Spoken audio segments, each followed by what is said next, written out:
سیدنا عمر فاروق رضی اللہ عنہ دعا کیا کرتے تھے کہ اے اللہ مجھے اپنی راہ میں شہادت نصیب فرما، مجھے اپنے رسول کے شہر میں موت دے۔ خلافت کی 11ویں سال اللہ تعالیٰ نے ان کی یہ دونوں دعائیں پوری کر دیں۔ ذی الحج 23 ہجری میں حج کے لیے مکہ گئے۔ آپ جب حجر اسود کو بوسہ دیتے تو کہتے تھے، اے حجر اسود، میں جانتا ہوں کہ تو ایک پتھر ہے، تو نہ نفع دے سکتا ہے اور نہ نقصان۔ اگر میں نے رسول اللہ صلی اللہ علیہ وسلم کو تیرا بوسہ لیتے ہوئے نہ دیکھا ہوتا تو میں تیرا بوسہ نہ لیتا۔ یہ سیدنا عمر کی توحید کا کمال نمونہ ہے۔ حج سے فارغ ہو کر اس مہینے کی آخری تاریخوں میں واپس لوٹے۔ جمعے کے دن مسجد میں خطبہ دیا جو بہت طویل تھا۔ اس میں لوگوں کو بہت نصیحتیں کی۔ اس خطبے میں اپنے ایک خواب کا ذکر کیا اور فرمایا، میں سمجھتا ہوں میری موت کا وقت آ پہنچا ہے۔ اس کے ساتھ ہی خلافت کے بارے میں کچھ ایسی باتیں بیان کی جن سے معلوم ہوتا تھا کہ آئندہ ہونے والے خلیفہ کے بارے میں پریشان ہیں۔ مدینے میں مغیرہ بن شعبہ کا ایک غلام تھا۔ یہ ایرانی تھا، اچھا کاریگر تھا۔ اس کا نام ابو لؤلؤ فیروز تھا۔ ایک دن سیدنا عمر سے شکایت کی کہ میں دن بھر کام کر کے جو کچھ کماتا ہوں، میرا آقا اس میں سے بہت زیادہ رقم لے لیتا ہے، اس میں کمی کرا دیں۔ سیدنا عمر نے پوچھا، تم کون سا کام جانتے ہو؟ اس نے کہا، میں لوہار بھی ہوں، بڑھئی بھی ہوں اور بیل بوٹے بھی بنانا جانتا ہوں۔ سیدنا عمر نے دریافت کیا، تمہارا آقا تم سے روزانہ کتنی رقم لیتا ہے؟ اس نے کہا، 2 درہم روزانہ۔ اس پر سیدنا عمر نے فرمایا، تم جو کام جانتے ہو اس کے مقابلے میں تو یہ رقم زیادہ معلوم نہیں ہوتی۔ اس پر ابو لؤلؤ ناراض ہو کر چلا گیا۔ اگلے دن ابو لؤلؤ فجر کی نماز سے پہلے مسجد میں چھپ کر بیٹھ گیا۔ سیدنا عمر لوگوں کو نماز پڑھانے لگے تو اس نے کونے سے نکل کر 2 دھاری خنجر سے امیر المؤمنین پر 6 وار کیے اور پھر صفوں میں کھڑے مسلمانوں کو زخمی کرتا باہر بھاگا، لیکن مسلمانوں نے پکڑ لیا۔ اس پر اس نے وہی خنجر اپنے پیٹ میں جھونک لیا اور مر گیا۔ ادھر امیر المؤمنین شدید زخمی ہو گئے۔ انہوں نے عبد الرحمن بن عوف رضی اللہ عنہ کا ہاتھ پکڑ کر اپنی جگہ کھڑا کر دیا، خود زمین پر گر پڑے۔ لوگوں نے نماز سے فارغ ہو کر دیکھا، جن مسلمانوں کو ابو لؤلؤ نے زخمی کیا تھا ان میں سے 7 دم توڑ چکے تھے، باقی بہت زیادہ زخمی نہیں ہوئے تھے۔ البتہ سیدنا عمر کی حالت نازک تھی۔ ایسے میں انہوں نے عبداللہ بن عباس سے پوچھا، مجھے کس نے مارا ہے؟ انہوں نے بتایا، مغیرہ بن شعبہ کے غلام ابو لؤلؤ نے۔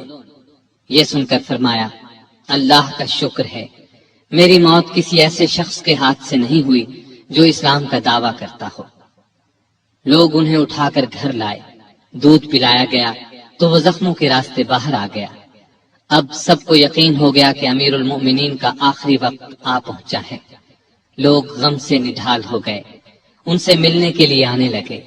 ایک نوجوان ایسے میں ملنے آیا، اس نے کہا، اے امیر المؤمنین، آپ اللہ کی بشارت سے خوش ہو جائیں، آپ ان اصحاب میں سے ہیں جو بہت پہلے اسلام لائے اور رسول اللہ کے ساتھی بنے۔ خلیفہ بنائے گئے تو آپ نے انصاف سے کام لیا، پھر آخر آپ کو شہادت نصیب ہو گئی۔ یہ سن کر سیدنا عمر نے فرمایا، اے بھتیجے، اللہ کرے یہ چیزیں میرے گناہوں کے برابر برابر ہی ہو جائیں، مجھے کوئی عذاب ہو نہ ثواب۔ مطلب ان کے کہنے کا یہ تھا کہ بس عذاب سے بچ جاؤں۔ وہ نوجوان واپس جانے لگا تو سیدنا عمر فاروق رضی اللہ عنہ کی نظر اس کی چادر پر پڑی جو زمین کو چھو رہی تھی۔ اس نازک حالت میں بھی انہیں شریعت کا اس قدر پاس تھا کہ فرمایا، اس نوجوان کو واپس بلاؤ۔ اسے واپس ان کے سامنے لایا گیا تو فرمایا، اے بھتیجے، اپنا تہبند اونچا باندھو، اس سے کپڑا بھی صاف رہے گا اور تمہارے رب کے نزدیک یہ پرہیزگاری کی بات بھی ہے۔ سیدنا ابن عباس رضی اللہ عنہ نے ان کا مرتبہ اور نیکیاں بیان کی تو فرمایا، اللہ کی قسم، اگر میرے پاس دنیا بھر کا سونا ہوتا تو اس سے پہلے کہ میں اللہ کے عذاب کو دیکھوں میں اسے اللہ کی راہ میں دے دیتا، یعنی عذاب کے خوف سے سارا سونا خیرات کر دیتا۔ اس کے بعد اپنے بیٹے عبداللہ کو بلایا، ان سے پوچھا کہ مجھ پر کتنا قرض ہے۔ انہوں نے حساب لگا کر بتایا 86,000 درہم۔ اس پر انہیں کچھ ہدایات دی۔ آخر میں فرمایا اس قرض کو میری طرف سے ادا کر دینا۔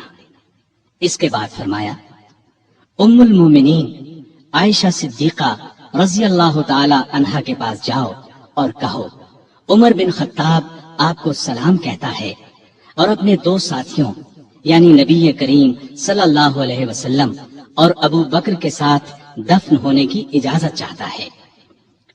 عبداللہ بن عمر عائشہ صدیقہ کی خدمت میں حاضر ہوئے۔ وہ اس وقت سیدنا عمر کے صدمے میں رو رہی تھی۔ ان کا پیغام سن کر فرمایا یہ جگہ میں نے اپنی قبر کے لیے رکھی تھی، لیکن اپنے آپ پر عمر کو ترجیح دیتی ہوں۔ سیدنا عبداللہ یہ جواب سن کر واپس آئے اور سیدنا عمر کو ان کا جواب بتایا۔ آپ نے اللہ کا شکر ادا کیا، پھر فرمایا میں مر جاؤں تو میرا جنازہ اٹھا کر وہاں لے جانا اور انہیں سلام کر کے ایک بار پھر عرض کرنا عمر بن خطاب اجازت طلب کرتا ہے، اگر اجازت دے دیں تو مجھے اندر لے جا کر دفن کر دینا، اور اگر انکار کر دیں تو عام مسلمانوں کے قبرستان میں دفن کر دینا۔ حالت جب زیادہ نازک ہو گئی تو فرمایا خلافت کا حقدار عثمان، علی، زبیر، عبد الرحمن بن عوف اور سعد بن ابی وقاص رضی اللہ عنہم سے زیادہ کسی کو نہیں سمجھتا۔ رسول اللہ صلی اللہ علیہ وسلم بھی وفات تک ان سے خوش تھے۔ ان میں سے جسے خلیفہ چن لیا جائے اس کی اطاعت کرنا۔ پھر اپنے بعد ہونے والے خلیفہ کو وصیت کی کہ مہاجرین اور انصار سے اچھا سلوک کرنا، جو لوگ ہماری پناہ میں آ گئے ان کی جانوں اور مالوں کی حفاظت کرنا، ان سے کیے ہوئے ہر عہد کو پورا کرنا۔ آپ 27 ذی الحج 23 ہجری کو زخمی ہوئے۔ 3 دن بعد 1 محرم 24 ہجری کو وفات پائی اور شہادت کے درجے پر فائز ہوئے۔ اس وقت عمر 63 سال تھی۔ جنازہ چارپائی پر رکھا گیا تو چاروں طرف لوگ جمع ہو گئے۔ سیدنا علی رضی اللہ عنہ آئے تو فرمایا اللہ آپ پر رحم فرمائے، آپ نے کوئی ایسا شخص نہیں چھوڑا کہ اللہ کے سامنے جانے کے لیے مجھے اس کے عمل آپ کے عمل سے زیادہ پسند ہو۔ اللہ کی قسم مجھے امید تھی کہ اللہ آپ کو آپ کے دونوں ساتھیوں کے ساتھ رکھے گا، اس لیے کہ میں اکثر رسول اللہ صلی اللہ علیہ وسلم کو اس طرح فرماتے ہوئے سنا کرتا تھا میں گیا اور ابو بکر و عمر گئے، میں داخل ہوا اور ابو بکر و عمر داخل ہوئے، میں نکلا اور ابو بکر و عمر نکلے۔ جنازہ حضرت صہیب رضی اللہ عنہ نے پڑھایا۔ حضرت علی، عثمان، سعد بن ابی وقاص اور عبد الرحمن بن عوف رضی اللہ عنہم نے قبر میں میت کو اتارا اور اسلام کے اس بہت بڑے فرزند کو ہمیشہ کے لیے رسول اللہ صلی اللہ علیہ وسلم اور سیدنا ابو بکر رضی اللہ عنہ کا ساتھ نصیب ہو گیا ہے۔ اللہ تعالی سیدنا عمر فاروق رضی اللہ عنہ پر رحمت فرمائے، آمین۔